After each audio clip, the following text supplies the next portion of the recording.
Welcome to What the Fork Wednesday, the day we stop pretending life is behaving and finally talk about the moments that made us still stand still. Like, how you gonna do me like that, huh? So, if something hit you sideways, caught you slipping, or made you question every decision you made in the last 10 years, baby, pull up a chair. You're in the right place today.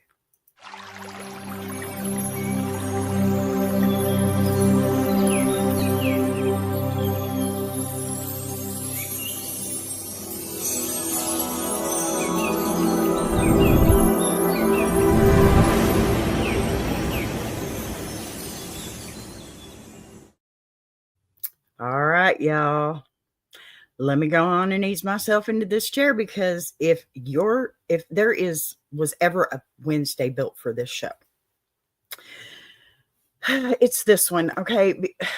Welcome to What the Fork Wednesday, the day of the week where everybody drops the act and admits out loud, yep, I'm hanging on by a thread. Because listen, I don't know who designed the work week, but they had some nerve putting Wednesday dead in the middle like a speed bump with an attitude problem. Okay.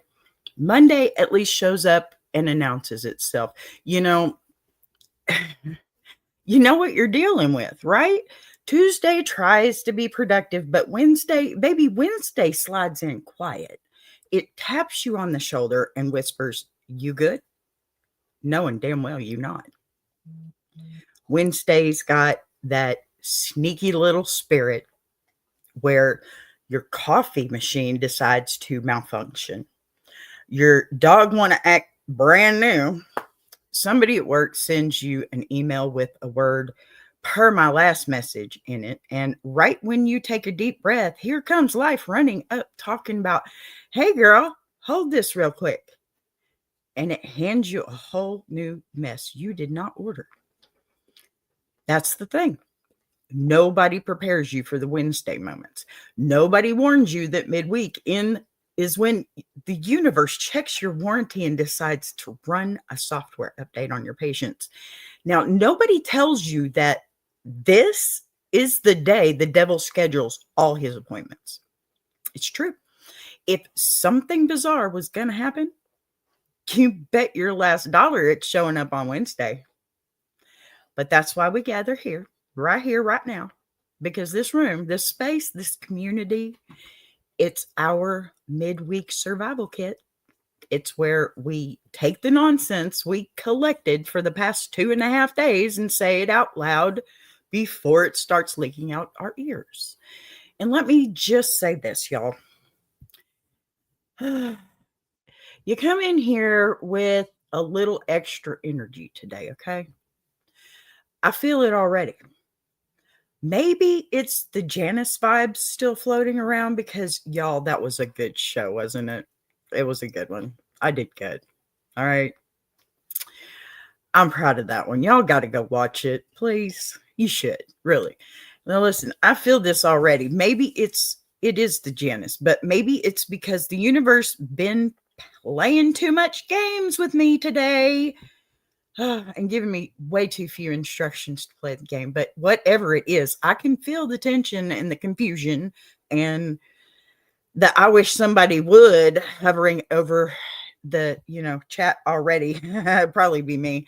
I'm just waiting for another dude to come in here so I can kick him out. That was kind of empowering, to tell you the truth. Yeah, I'm not going to backslide on that. Okay, you know what? It's perfect because What the Fork Wednesday ain't about being polished. It ain't about pretending you're okay. It's really not about acting unbothered, okay?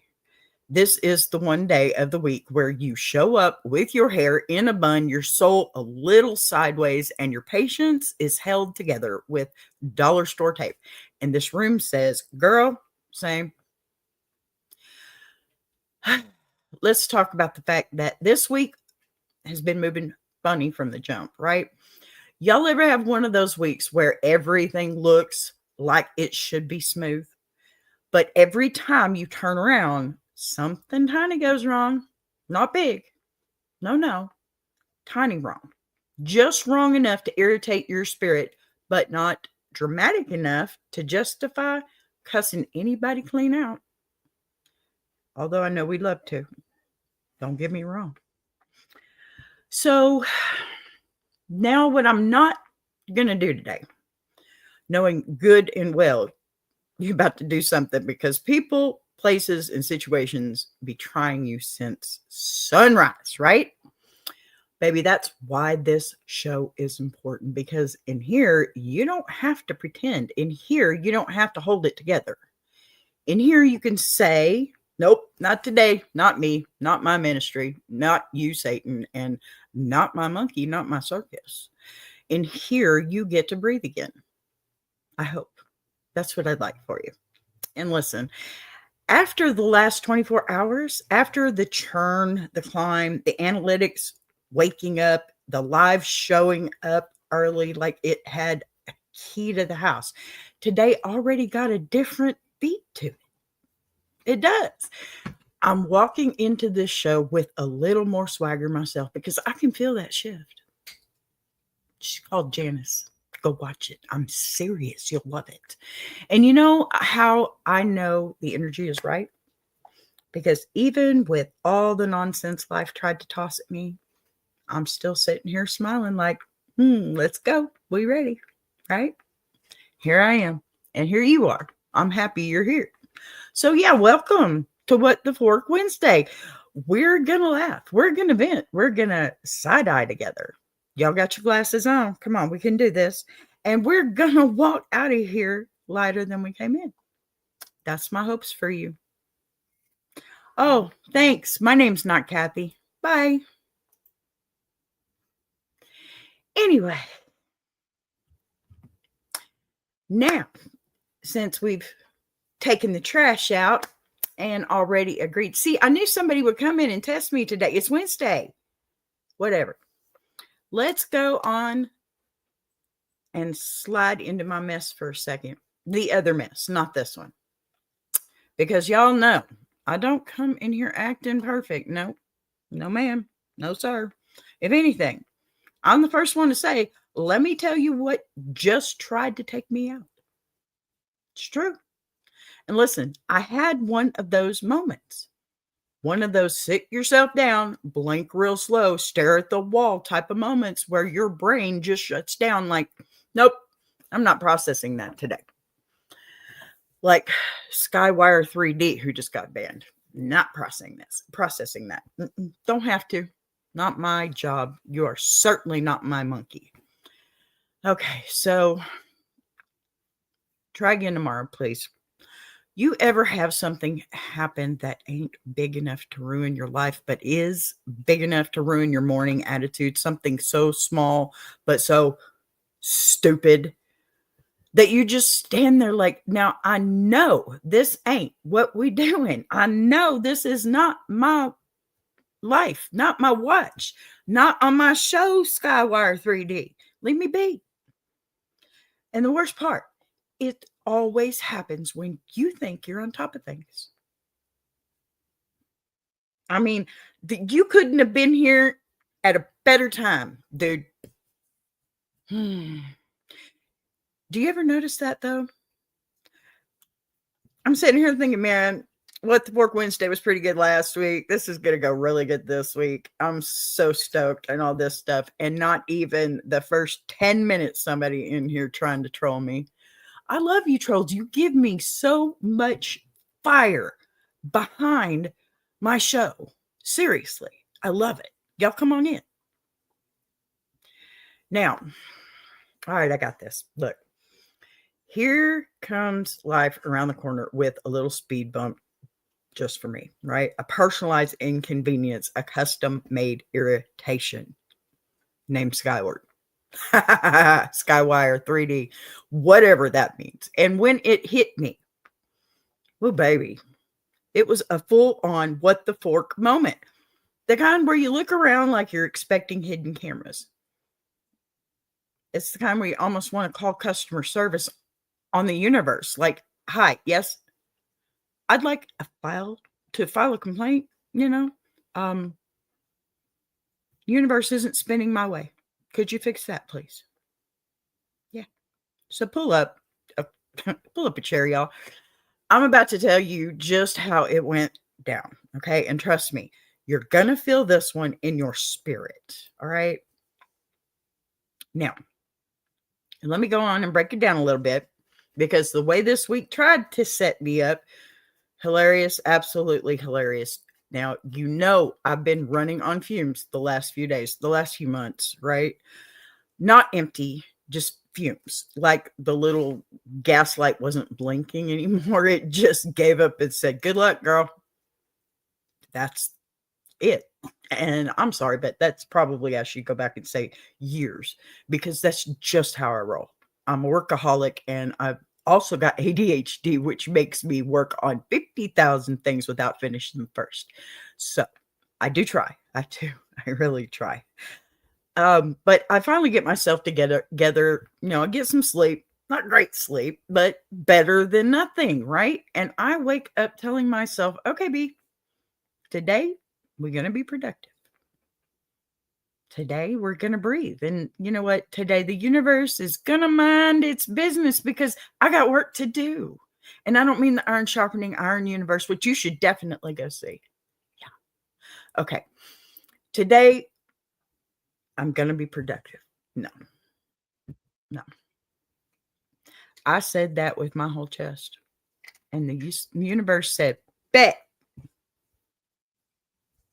First thing in the morning, I'm already moving slow. Okay. It's just a given. I'm old. I've accepted that the best way I'm going to. But okay, so I grabbed my laptop, right? Feeling good, feeling hopeful. Open up Canva like it's about to do a big thing, and boom, it glitched again. Thank God I was done with Janice already. But I was working on the next one. Yeah. This thing glitched again like it caught a demon in the wiring. Okay.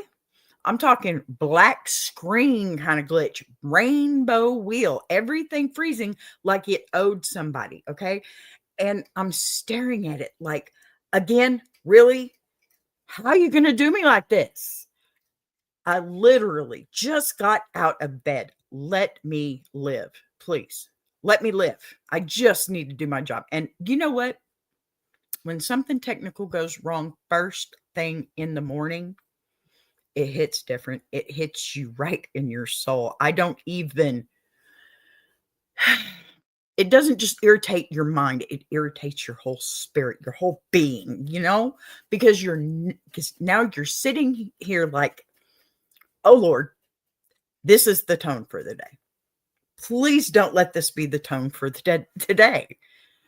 But no, I breathed, take a deep, deep breath, stayed calm. I restart the whole thing like a responsible adult would do.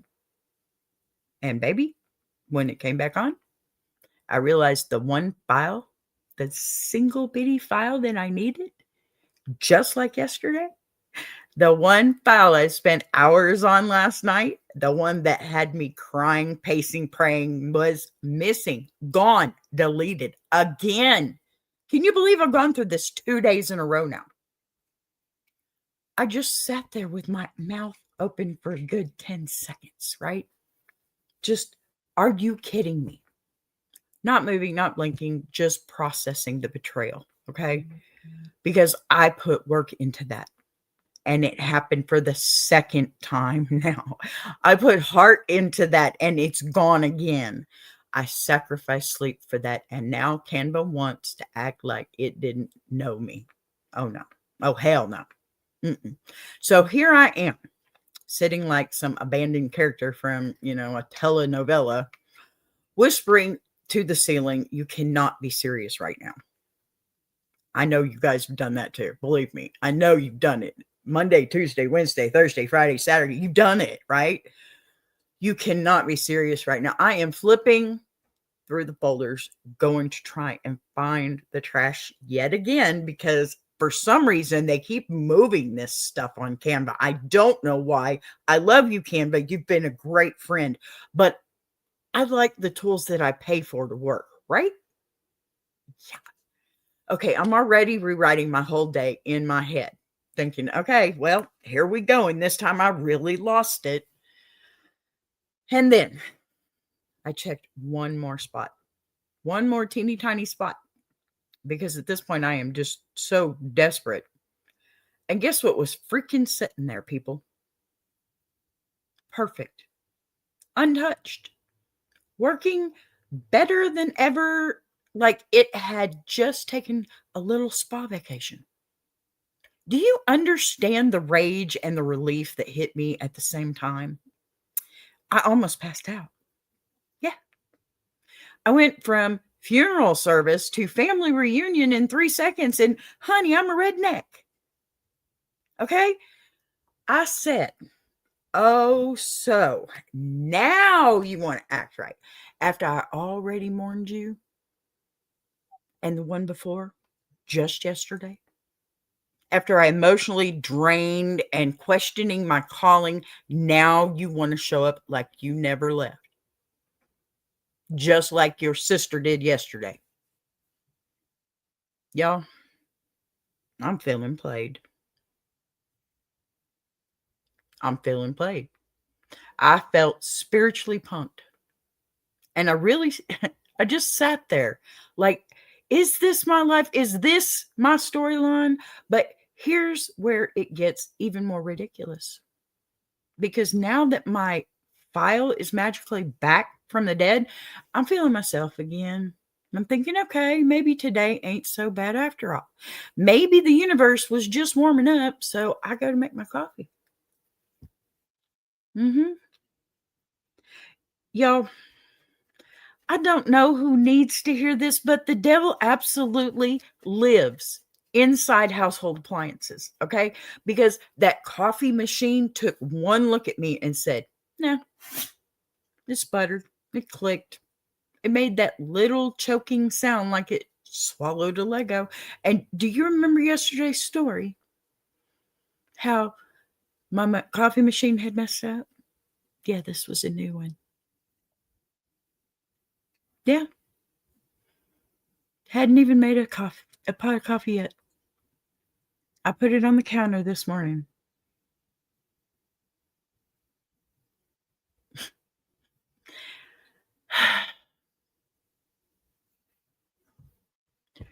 I mean, it spits out half a cup of coffee, right? Not even enough to drink, but just enough to piss me off. Now I'm standing in the kitchen holding this sad little half cup like, how am I supposed to survive this today? What am I supposed to do with this? Sip it like it's communion? Fine, whatever. At this point, I'm already numb. Okay. Hey, Patty. The devil is alive and well in your freezer. I can relate. I hear you, honey. I hear you. And Olga, is that you, honey? I'm so good to see. It's so good to see you, honey. Olga Furt. Yes? All right. Oh. So I sit down, half caffeinated, emotionally unstable, and ready to work. And then I start noticing everything around me acting up. Coffee. Yes, good coffee. You okay, Olga? I think we got a little bit of a thing going on with your phone, sweetie. I'm so happy you're here, though. Okay. I sit down, half caffeinated, right? Emotionally unstable, ready to work. And then I start noticing everything around me just acting completely off. The phone's glitching. What? Notifications coming in late. Wi Fi stuttering like it's shy. StreamYard suddenly decides it wants to think about things before it loads up. I'm sitting there like, okay, who hacked my life? Who unplugged something important? Who touched the universe router? Sorry, that's my dogs. I have to slap the bed at to get them to stop. And then here comes the cherry on top, and it's not the dogs this time. I go check my analytics, thinking, hi there, Big Jack. Good to see you too.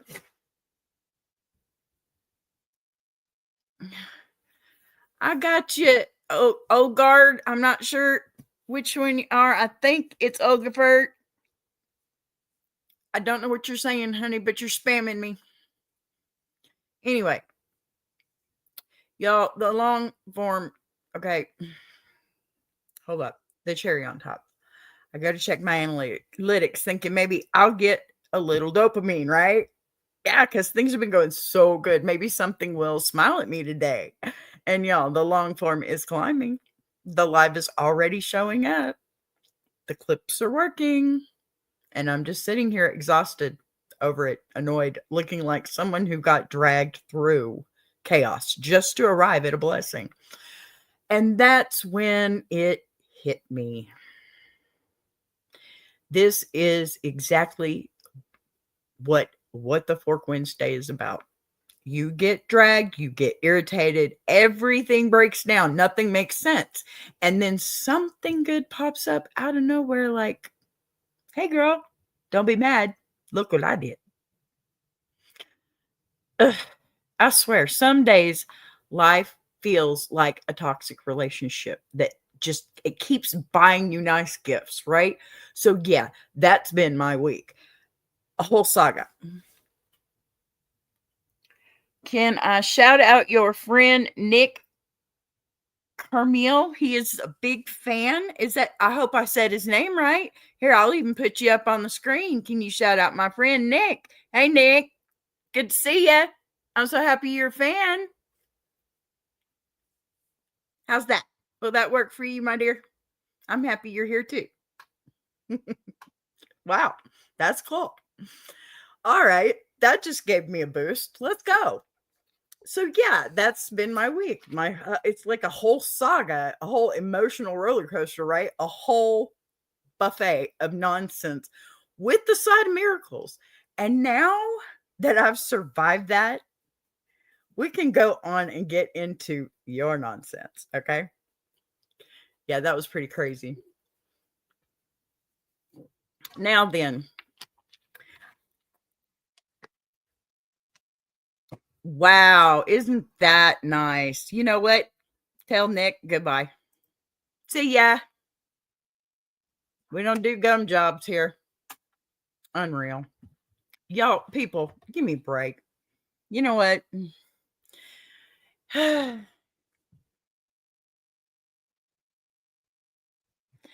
don't know who you are, but I really, really wish you'd chill.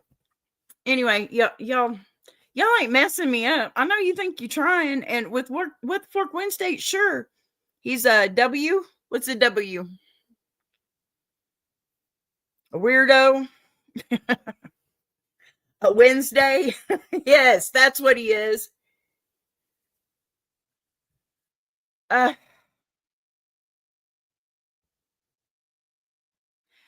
not sure who you are.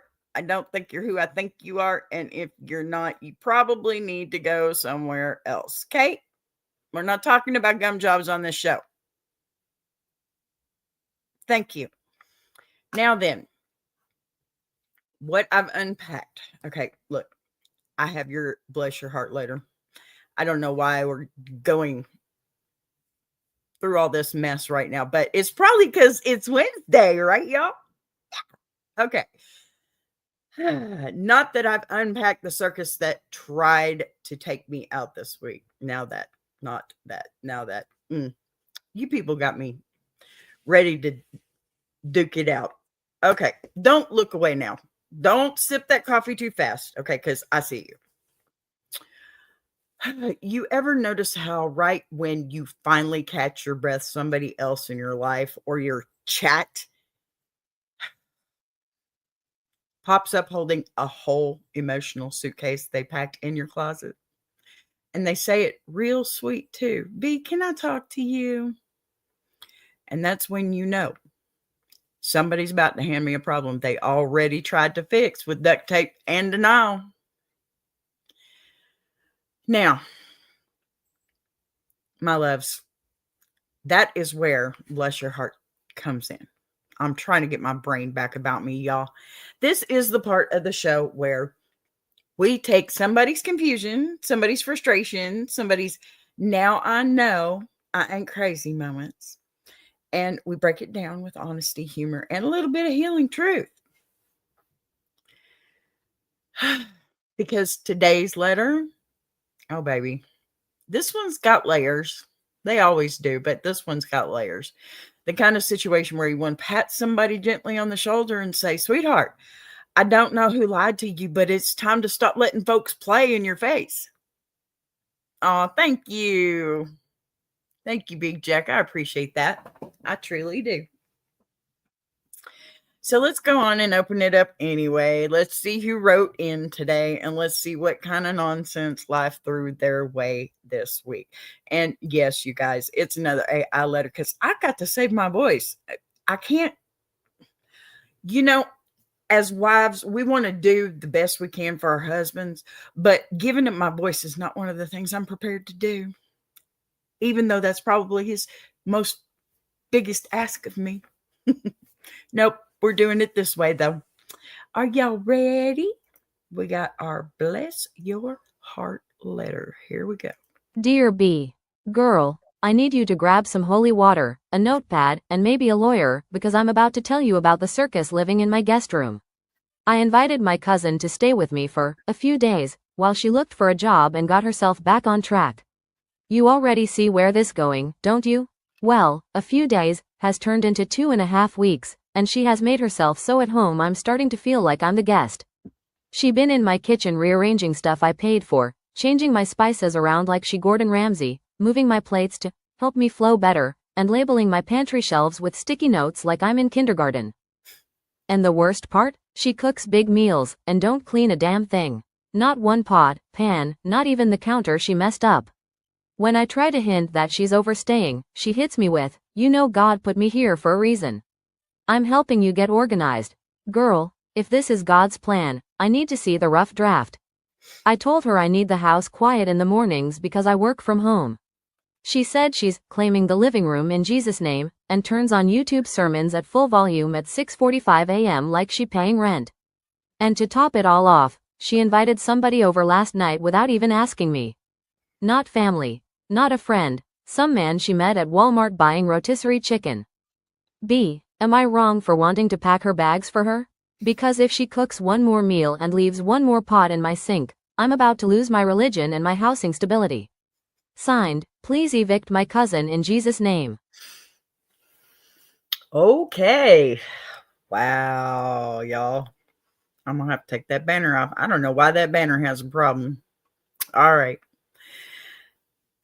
Sweetheart, let me go on ahead and settle myself before I unpack this because the level of chaotic energy coming off that letter is the kind of thing that starts as a funny story, but by the end, it has your blood pressure tap dancing on your forehead. Okay. And what struck me first wasn't even the cousin, it was you. Sitting there in your own home, feeling like you needed to shrink into a corner just to keep the peace with someone else, spread themselves out like they were auditioning for a documentary called How I Took Over a House in 12 Days or Less. And that feeling you've been holding in, that slow creeping exhaustion that shows up when you start tiptoeing around someone who's supposed to be a guest in your own home. That right there is already the sign that your boundaries have been stretched to the point of thinning out, because nobody should be living in their own home feeling like they need permission to exhale. Okay? Now, that kitchen situation, oh Lord, have mercy. I feel that one in my soul. Okay.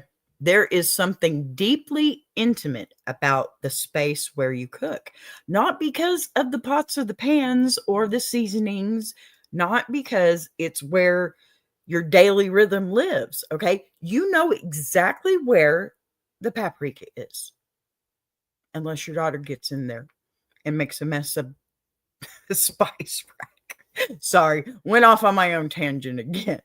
But you know where the paprika is, right? Not just because you placed it there, but because it belongs there in the flow of your life. And when someone wanders in to that space and starts rearranging things without even asking, that's not helpful. That is intrusive. Call it what it is. It's someone trying to impose their order on a space that doesn't belong to them. I mean, hence the word guest. Absolutely, absolutely, Patty. Losing My Religion. That is a good song. I need to cover that one, don't I, honey? Wow. I'm going to write that one down. But all hell no is right. No, no, no. And when somebody wanders into that space and starts rearranging, it's crazy. It's someone trying to take your space. It creates this subtle, constant irritation because now every time you reach for something, it's not where your body expects it to be. Bye-bye. That's another one. I don't care. I'll kick you all. Be nice or be gone. Now, as they shift things around, what they're really shifting is your ability to move comfortably in your own environment. And it creates this subtle, constant irritation because now every time you reach for something, it's not where your body expects it to be, right? I expect it to be there. I do. It's the psychological equivalent of stepping off the last stair you didn't know wasn't there. How many times have y'all done that? I know I've done that a couple of dozen times just in the last week. Heck, just on last Sunday when I was working. When a grown adult prepares a whole meal in someone else's house and then leaves the aftermath sitting there like a crime scene waiting for investigators, what they're communicating loud and clear is that they expect you to complete the task they start. That's not just inconsiderate, that's entitlement. That's someone who has assessed your kindness and decided it means she'll handle it. No, no. It places you in the position of the caretaker while, hi, niecey plus sister. Good to see you, doll. I missed you this week. You doing okay? My opinion about Black people, I will tell you, they bleed the same color I do. That's all you need to know. I love all colors. Okay, and then we get to the sunrise sermons, honey. Nobody, and I mean nobody who respects the home they are staying in wakes up before the sun, stomps into the living room, and starts blasting the gospel like they are the opening act for a revival tour. Okay, honey, I'm glad you're okay. Yes, I do think it's a pretty general statement. I also think it's off topic. And if you knew who I worked with on YouTube, you would understand that I don't have to say a word. I don't have to answer that question. And if you're here to ask me these questions to try and get me riled up, it's not going to work. I'm here to do a show. Okay. You don't want more than a general statement, go find somebody else that doesn't mind spouting off crap that is not on the same topic as their show. Now, thank you. Drive through. All right. So it volume. I want y'all to hear this one. I'm going to pull this one out real good. Okay. Volume is a form of dominance. It fills a room before anyone else gets the chance to. When someone uses noise like that, what they're really doing is claiming territory. Trying to, anyway. Now, because people who feel like guests have like guests, they stay quiet, they stay aware, they stay considerate. People who feel like owners make noise without checking, yeah, boots, big boots. I'll take boots. I like boots. But, people who feel like owners make noise without checking. This woman has transitioned out of guest energy and fully into I live here now energy. Okay. And she wrapped it in religion to make you feel guilty for noticing. Now, baby, when I got to the Walmart, man, I had to sit back in my chair, y'all, because that is not just inconsiderate. That is reckless. Bringing a stranger into your home, a man she met buying a rotisserie chicken. And if your space is a public lobby and not the place where you eat, sleep, work, exist, that is a violation on a whole different level.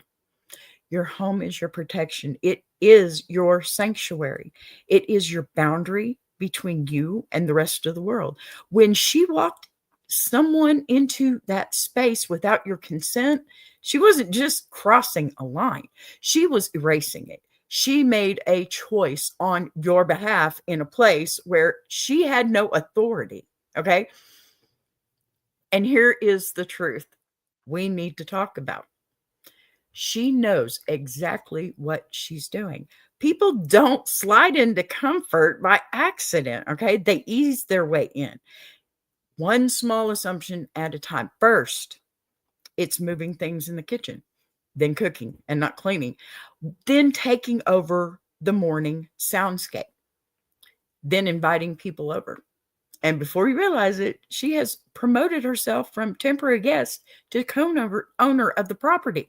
Meanwhile, you're the one shrinking into corners, adjusting your routine, biting your tongue, trying not to explode because you don't want to be the bad guy, right? But here's what you need to remember, please. Enforcing a boundary does not make you the villain in somebody else's story.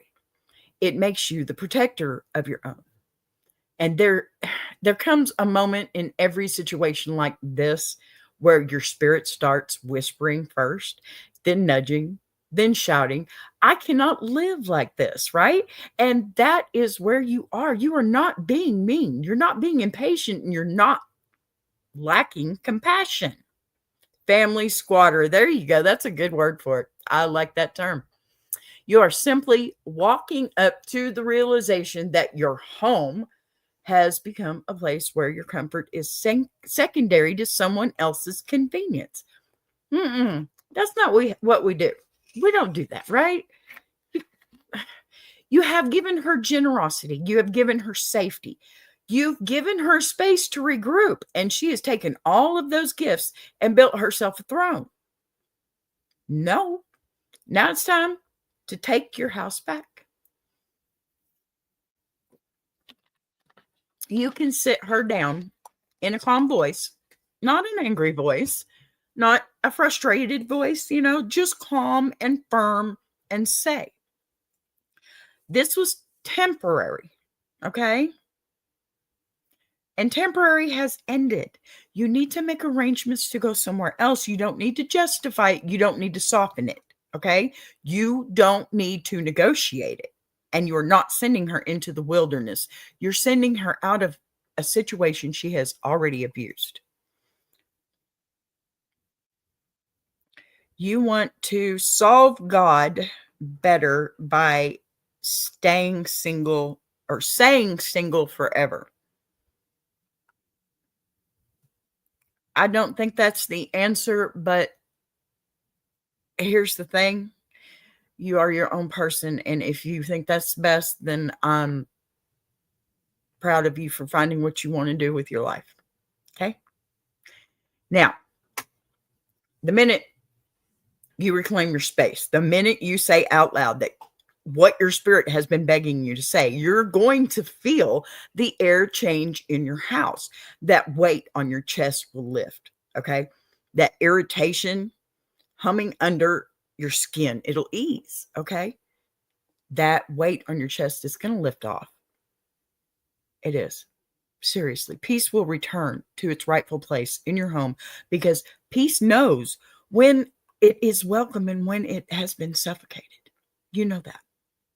You deserve to feel safe, comfortable, and in control in the space where you live, where you created.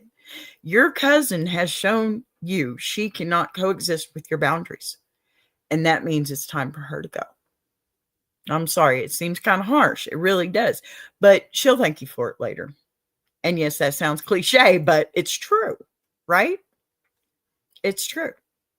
That's how it goes. Now,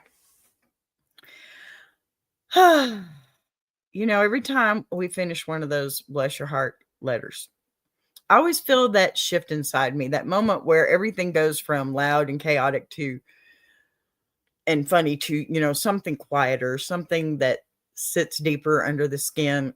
And I think that shift is important because life is not made out of one kind of story. And I think that shift, it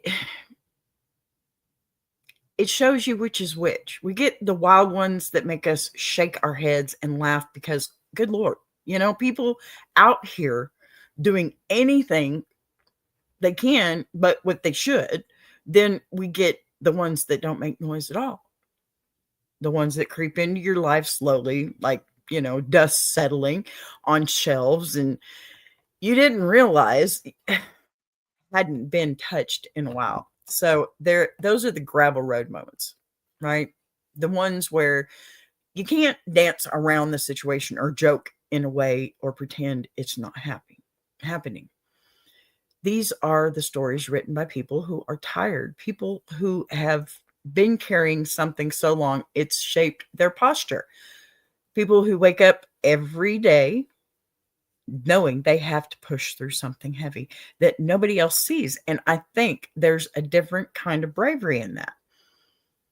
Not the bravery of standing up to somebody loud, okay? But the bravery of waking up every morning and convincing yourself to keep going, even when the road feels like it's made of broken glass and the world keeps asking you to walk barefoot. That's why we do this segment, okay? Because somebody out there has been holding their breath through a situation they don't know how to escape from, and they're not looking for entertainment. They're looking for direction. And if there is one thing about a gravel road, it's that it's never pretty. It's never smooth. But if you follow it long enough, if you listen to your own footsteps on it, eventually it leads somewhere softer. So let's go ahead and open today's gravel road letter with that in mind, because whoever wrote this didn't send it for laughs, okay? They sent it because they're standing somewhere they don't want to stay. And they're hoping we can help them figure out which way the road bends next. Here's your gravel road. Dear B, I've reached a point where the silence in my own home feels louder than anything I could say out loud. I've been married for 12 years, and for most of that time I thought we were solid, not perfect, not movie perfect, but steady enough that I could trust the ground I was standing on. But over the past year something has shifted, not suddenly, not in one big explosion, but in these small, almost unnoticeable ways that started adding up until I realized I was living with someone who barely speaks to me anymore. We don't argue, we don't fight, we barely even disagree, we just don't talk. He comes home, gives me a tired smile, eats dinner quietly, and disappears into the bedroom or onto his phone. And I've been telling myself he's stressed, he's tired, it's work, it's life, it's everything except the thing I'm afraid it might be. That he's drifting away from me and doesn't know how to say it. I keep trying to bring things up gently, asking how he's feeling, trying to open the door, but he gives me these short answers that feel polite but empty, like he's keeping me at arm's length because he doesn't want to start a conversation he doesn't know how to finish. And in the meantime, I'm sitting in a house I used to feel safe in, wondering if the person I built a life with is slowly pulling away one quiet day at a time. I don't know if I'm imagining it, I don't know if I'm overthinking, and I don't know how to ask him what's wrong without sounding scared, but I am scared. I'm scared of waking up one day and realizing he left emotionally long before he ever left physically. I'm scared that if I push too hard, he'll retreat even more. I'm scared that if I stay quiet, nothing will change. And I'm tired of guessing, tired of tiptoeing, tired of feeling alone next to someone I love. B. I don't want to lose my marriage, but I don't know how to reach him anymore. Signed, still here but feeling invisible. All right. Well, sweetheart, let me just take a breath with you for a minute because that's a lot. Listen, when I read your letter, what struck me immediately, it wasn't fear or panic or even the sadness, okay? It was the exhaustion underneath every single word. The kind of exhaustion that doesn't come from yelling or fighting or trying to fix something that's broken, right? But from sitting in silence with somebody you love and slowly realizing that silence, it has become its own separate room in the house. And what makes that kind of quiet so heavy is that there's no clear villain, no obvious movement that you can point to and say that's when everything changed. Instead, the change drips in slowly, one missed conversation at a time, until you realize you've been standing in emotional fog for months. Still trying to remember when the sun last felt warm on your face. Listen, living in that kind of distance, that slow, creeping separation where nothing is technically wrong, but nothing feels right anymore, that's one of the loneliest places a person can sit. I'm not going to sugarcoat it. You know I don't. Because you're not grieving something that ended. You're grieving something that's fading. And that is a different kind of heartbreak entirely. And the part that pulled me the most wasn't that your husband has gotten quiet. People get quiet sometimes. Life gets heavy. Work drains them. Stress stacks up. But what hit me was how you've been shrinking yourself in response to that quiet, trying to make room for him, even though he isn't giving you anything to understand. That's the part that wears a person down. And when you're trying to read signals that were never communicated, trying to decode emotions that he won't share, trying to love someone through a wall you didn't build, that's the worst feeling in a marriage. And it's not anger, it's not conflict, it's not disagreement, it's uncertainty. It's that constant second guessing, right? Did I do something? Did something change? Is he hurting? Am I losing him? You're trying to fill in blanks that he doesn't even seem to notice he's leaving behind. And that puts you in the position of carrying the emotional weight for both of you, which no marriage can sit comfortably on for long. But let me say something that I hope sinks in gently.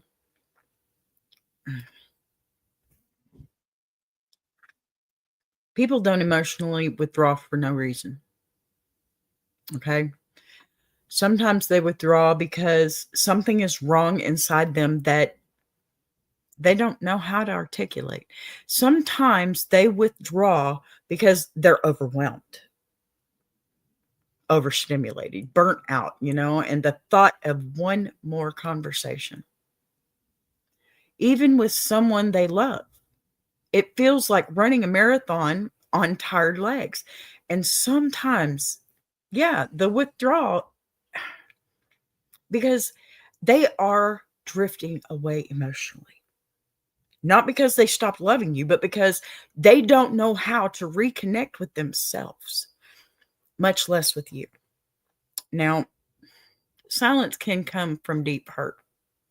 We know this. Or deep confusion, deep avoidance. And the heartbreaking part is that partners feel that silence like rejection, even when it wasn't meant that way. Now, here is what you need to hear clearly. You are not losing your mind. No, ma'am, you're not.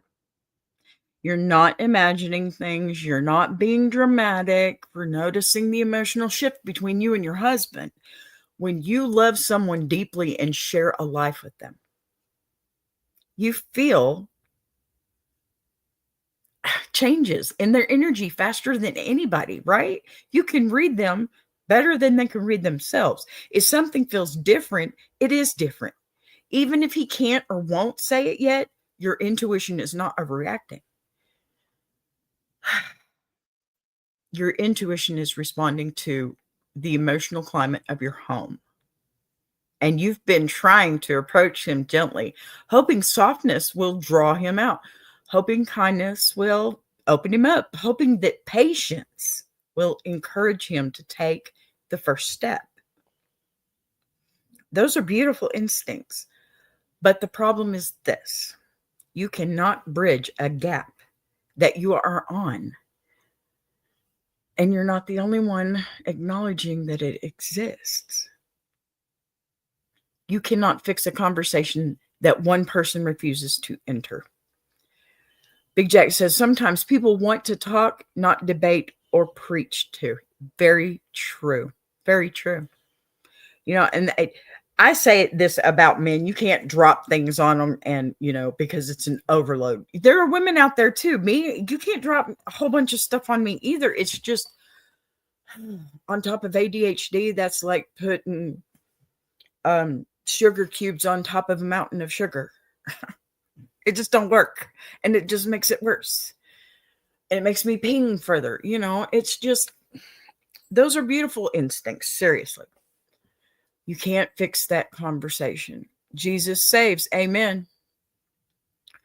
But that doesn't mean the marriage is over either. Okay. It doesn't mean he doesn't love you. What it means is this: silence has become the third person. Okay. The third person in your relationship. And silence is greedy, y'all. It feeds on avoidance. It feeds on fear and misunderstanding. And the longer two people avoid addressing the quiet between them, the more that quiet becomes the dominant language of the house. You're not fighting your husband. You're fighting the habit of not talking. So,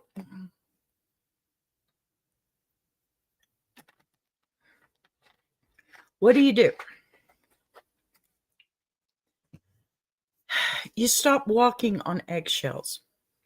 You stop tiptoeing around the truth because you're afraid the truth might confirm your fear. And listen, instead, you meet him at the place where honesty lives, not the dramatic, confrontational kind, okay? Not the emotional outburst, but the steady human kind. You say something like, I feel distance between us and I miss you. I'm not accusing you. I'm not blaming you. I'm asking you to let me into whatever you've been carrying because I don't want us to drift further apart without understanding why. It's not hard. You keep the focus on connection, not confrontation. Fear pushes people away. Vulnerability, it brings people together, okay, and closer. And right now, what he needs from you is not a demand for answers, but an invitation back into the relationship. That sounds crazy. I know it does, but it's true. Okay? May 9th, 1992. That's the day I was married to my one and only husband that I am still married to now. I can tell you with much confidence, it's not as hard as you make it on yourself. Let me tell you something else, okay? Men, especially men raised to equate emotional expression with weakness, often retreat into silence when they don't know how to name their feelings. They shut down. Not because they don't love their partner, but because they don't have the language to process what's happening inside them. Okay? They don't. Okay, time out. That doesn't excuse the behavior, okay? But explains why pushing them too hard, too fast can make them retreat even further. It's not that he doesn't want connection. It's that he doesn't know how to reopen the door he closed. So your approach, it has to be tender but direct. I'm here, I love you, but this silence is hurting us, and I need us to talk about what's going on. Very non-confrontational. But here's the part that requires courage, okay? You have to be prepared for what truth comes out of that conversation. It may be about work, stress, depression, burnout, personal struggles he has kept to himself. Or it may be about the marriage itself, about emotional shifts he didn't know how to express. Whatever it is, you need clarity more than you need comfort right now. Because living in emotional limbo is more painful than any truth he could tell you. Even if the truth is hard, once it's spoken out loud, you can do something with it. You can work together. You can rebuild. You can heal, but you can't fix silence. Silence doesn't tell you where to start. And sweetheart, let me tell you something else. I'm going to try and ease this fear that you may not have said, but I know is sitting in the back of your heart. The fact that you're hurting does not mean the marriage is failing. The fact that you're scared doesn't mean it's ending, for sure. The fact that you feel invisible right now, it does not mean you're unloved. It means something is out of alignment. And the two of you need to turn towards each other, and instead of away, okay? Turn towards each other. Emotional distance does not have to it doesn't have to be permanent if both people decide to meet in the middle. And sometimes what looks like detachment is really a person drowning quietly, hoping someone will notice they're underwater. What you deserve, what every partner deserves, is to feel chosen and seen and emotionally safe. If your husband has retreated, and if he still loves you, then all he is waiting for is a moment where he can step back into connection without feeling like he's walking into conflict. Yes, Big Jack, you're right.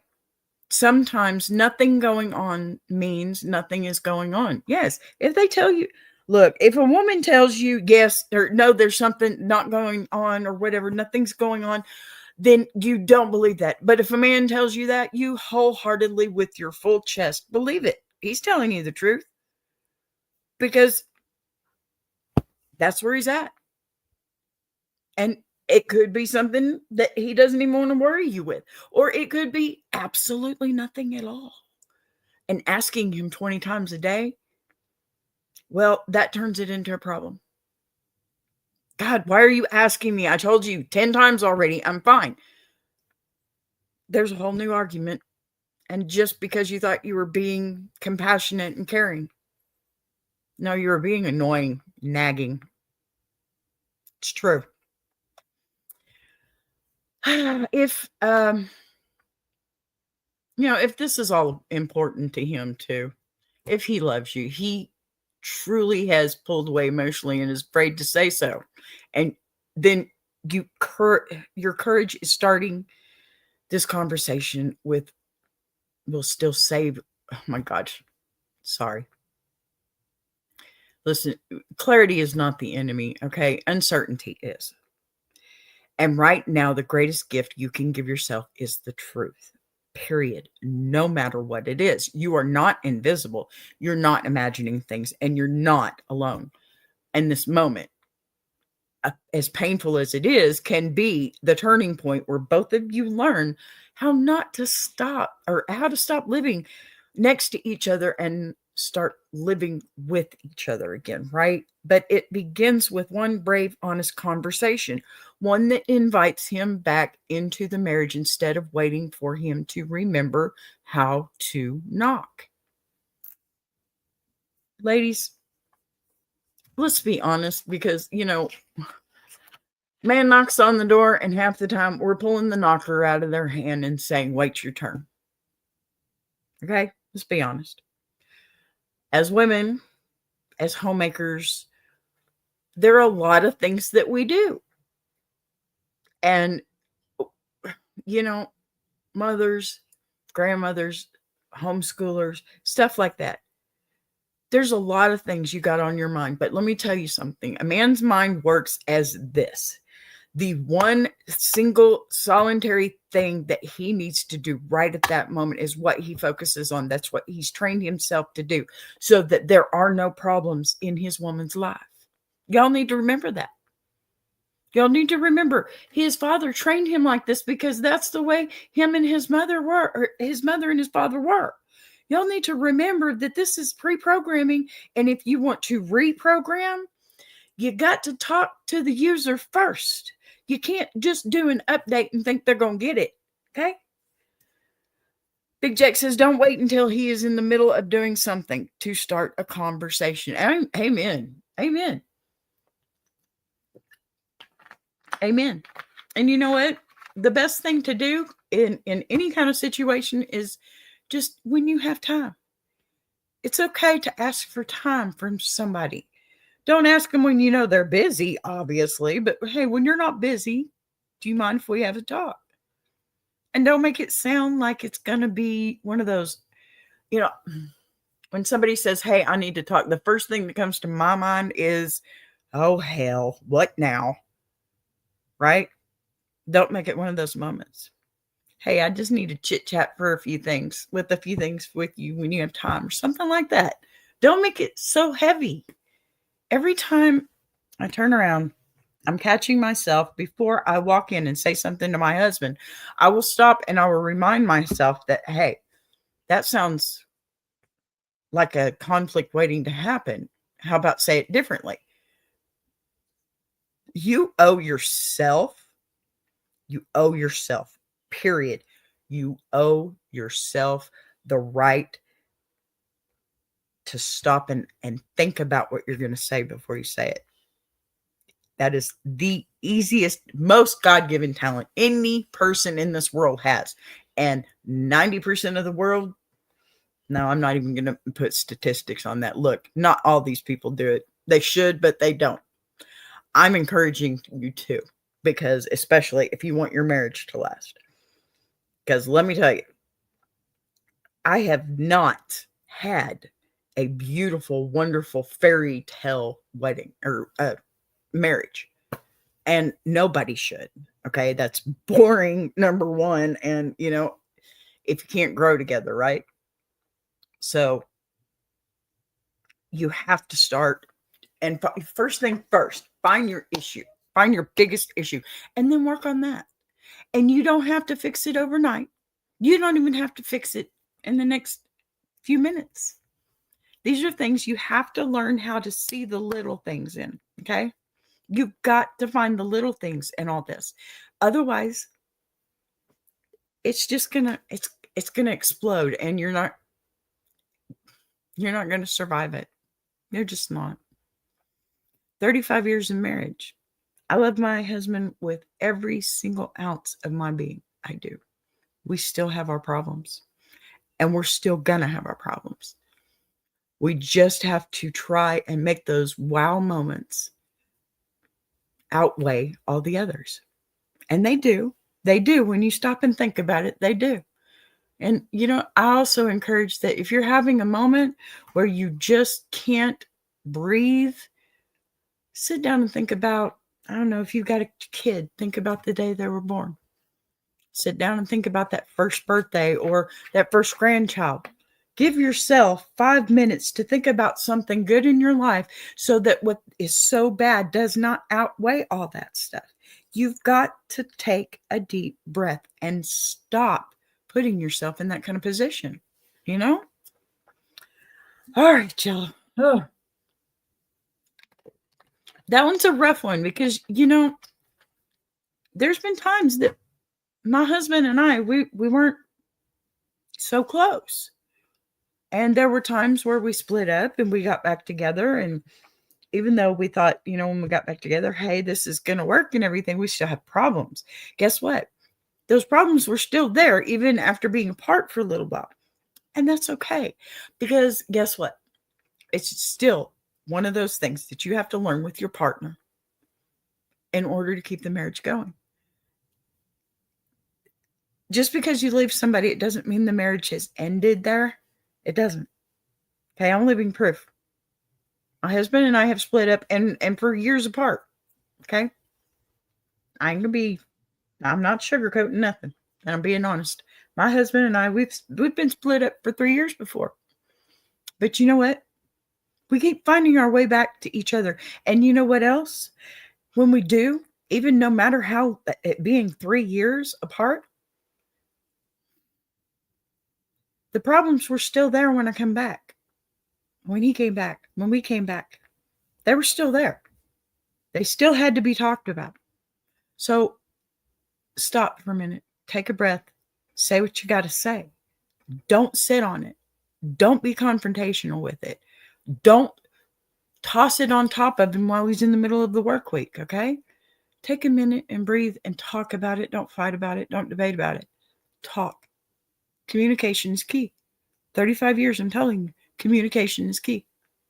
So, all right, before I wind this episode down completely, I want to take a moment and remind everybody here why this space even exists, okay?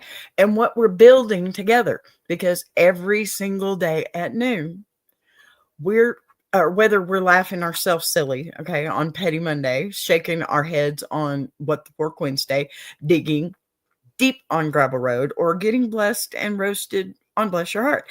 It all comes back to the same thing. This community shows up, okay? It shows up. And I'm so proud to be a part of it and have you all with me, okay? Now, I lost my place. I'm sorry. Yes, this one's scripted. You show up for the stories. You show up for the wisdom. You show up for the chaos. And most importantly, you show up for each other. Seriously. And if you're new here, or if you've been watching quietly in the back, this is your moment to step a little closer to the table. Make sure you're subscribed so you don't miss a single day, because we do this live Monday through Monday through Friday at noon. I just changed all that because Saturday is Jukebox Journey. And every show has its own flavor, its own rhythm, its own little piece of healing wrapped up in humor and truth. And don't forget, the Escabee letters are always open. If you've got something weighing on you, something you're confused about, something that, your mama wouldn't let you ask at Sunday dinner, or something that just needs a little boss bee perspective, send it on in, okay? Just send it on in. It's BBTV Productions 1@gmail.com, okay? And I'm going to see if this is going to, watch it, it's going to slow me down again. I'll just do this one. Here, we'll do this one. That one right there, okay? Because it is true. BBTV is just one galaxy in the iron sharpening iron universe. And please make sure you check them out, okay? All our galaxies are spinning. Big Jack, Walt Talks, Mom Lions, and yours truly. I really hope you enjoyed this show today. And as I'm going to wrap it up, I just want to let this moment settle the way a good conversation does, okay? It's not rushed, not pushed aside, but given enough room to breathe so you can carry a little bit of it with you when you go today. Now, I'm so sorry. I will see you tomorrow, same time, same place, same hour, same beat energy. And until then, you guys, let's all grow and glow together. Right, Big Jack? Love you. Bye. How you like that?